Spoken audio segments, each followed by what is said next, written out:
है आपका हमारे YouTube चैनल हरी कृष्ण ट्यूशन क्लासेस में। दोस्तों आज की वीडियो में हम बायोलॉजी पढ़ने वाले हैं, तो आइए शुरू करते हैं। इससे पिछली वीडियो में हम आपको बता चुके हैं कि इससे पहली वीडियो में हमको बायोलॉजी के सम्मुख बिंदु बता चुके हैं, तो इन्हें एक बार और रिवीजन कर लेते हैं। उसके बाद बढ़ते हैं हम अपने अगले टॉपिक पर। तो इससे पहले हमने पढ़ा था कि बायोलॉजी के कितने भाग होते हैं और बायोलॉजी के पिता किन्हें कहा जाता है, मानव शरीर की सबसे छोटी इकाई और उसका अध्ययन क्या कहलाता है, कोशिका का सिद्धांत किसने दिया। तो दोस्तों बायोलॉजी के मैंने आपको दो भाग बताए थे, जूलॉजी और बॉटनी, और उनके पिता बताए थे। मैंने जूलॉजी के पिता आपको बताए थे अरस्तु और बॉटनी के बताए थे थियोफ्रेस्टर। आप इन्हें एक बार और नोट डाउन कर लीजिए। और मानव शरीर की सबसे छोटी इकाई, जो मानव शरीर की सबसे छोटी इकाई होती है वो कोशिका होती है। मानव शरीर का सबसे छोटा अंग नहीं होता है कोशिका, इसे आप बार बार रिविजन कीजिए। और जो सेल का अध्ययन कहलाता है, हम जो टॉपिक पे आए थे उस दिन आए थे सेल, जो सेल का अध्ययन वो कहलाता है साइटोलॉजी, और सेल का बायोलॉजिकल नेम हो गया साइटो। और अब हम बात करते हैं कोशिका का सिद्धांत किसने दिया। कोशिका का सिद्धांत दो वैज्ञानिकों ने दिया, स्लाइडन एवं स्वाम। ये दोनों वैज्ञानिक मित्र थे। इन्होंने एक लैब में जाकर ये सिद्धांत दिया कि कोशिका का सिद्धांत, कोशिका से कैसे एक ह्यूमन बॉडी बनती है। तो हमारा ये रिवीजन हो चुका है। अब हम आते हैं अपने टॉपिक पे। तो दोस्तों अब हम बात करते हैं कोशिका की खोज किसने की। कल हमारा ये टॉपिक बच गया था, तो आज हम इसे इस वीडियो में कवर करते हैं। तो कोशिका की खोज सबसे जो पहली बार की वो की रॉबर्ट हुक ने।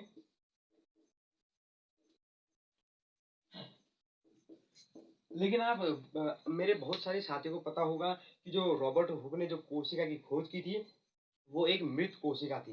लेकिन आज मैं आपको इस वीडियो में बताने वाला हूँ कि जीवित कोशिका की खोज किसने की और कब की। तो दोस्तों जीवित कोशिका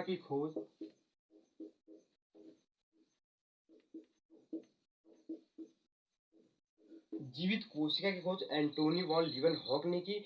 अगर आपको ऐसे याद नहीं हो, रॉबर्ट हुक ने जो खोज की वो की 1665 में, और जो जीवित कोशिका की खोज की वो की एंटोनी वॉन लीवनहॉक। आप इसे एटी हॉक करके भी याद कर सकते हैं। यानी कि मानव में सबसे छोटी कोशिका, सबसे बड़ी और सबसे लंबी, और बाहरी आवरण यानी कि पृथ्वी में सबसे बड़ी और सबसे छोटी कोशिका। तो पहले हम बात करते हैं अपने आवरण की, बाहरी आवरण की, उसके बाद हम बात करेंगे मानव शरीर की। तो जो आवरण हमारी यानी कि बाहरी आवरण में सबसे बड़ी कोशिका होती है,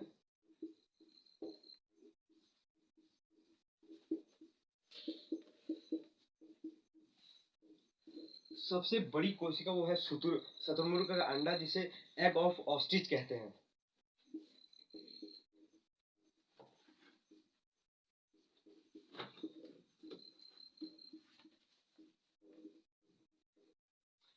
ये दोस्तों सबसे बड़ी कोशिका शुतुरमुर्ग का अंडा, और जो सबसे छोटी कोशिका होती है, जो जो बाहरी आवरण की सबसे छोटी कोशिका होगी वो होती है माइकोप्लाज्मा।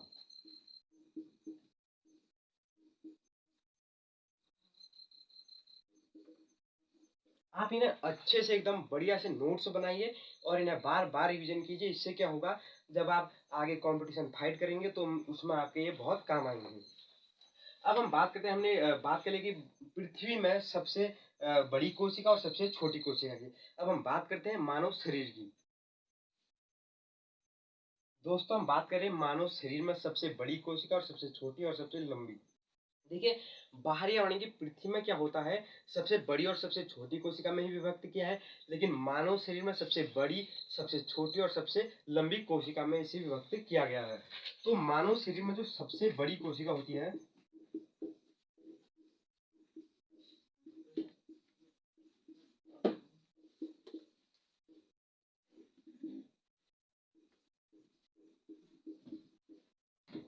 वो होती है अंडाणु। ये एक रिप्रोडक्टिव पार्ट होता है, जो फीमेल का ये एक रिप्रोडक्टिव पार्ट होता है। और इसके बाद आता है हमारा सबसे छोटी कोशिका।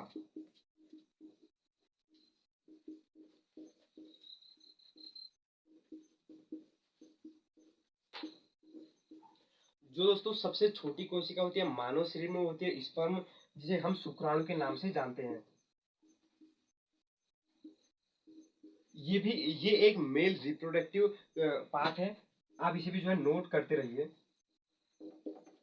जो मानव शरीर में सबसे बड़ी कोशिका होती है वो होती है अंडाणु, जिसे इंग्लिश में जिसे ओवम कहते हैं। और जो मानव शरीर की सबसे जो छोटी कोशिका है वो शुक्राणु है। ये एक मेल रिप्रोडक्टिव पार्ट है जिसे इंग्लिश में स्पर्म कहते हैं। दोस्तों इन दोनों टॉपिकों को हम बायोलॉजी में आगे जाके जब रिप्रोडक्टिव सिस्टम चलेगा हमारा, उसमें हम इन दोनों को कवर करेंगे। अब जो लास्ट टॉपिक आता है इसमें, वो आता है सबसे लंबी कोशिका।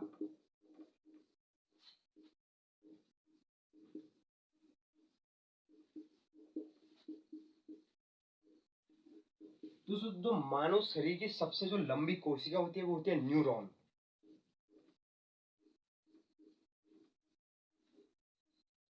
न्यूरॉन होती है और ये हमारे मेल और फीमेल दोनों में पाई जाती है, हमारे ब्रेन में यानी कि हमारे मस्तिष्क में, हमारे दिमाग में पाई जाती है। तो दोस्तों मैं आशा करता हूँ कि यहाँ तक आपको समझ में आ गया होगा। अगली वीडियो में हम न्यूरॉन पे चर्चा करेंगे। तब तक के लिए जय हिंद, जय भारत।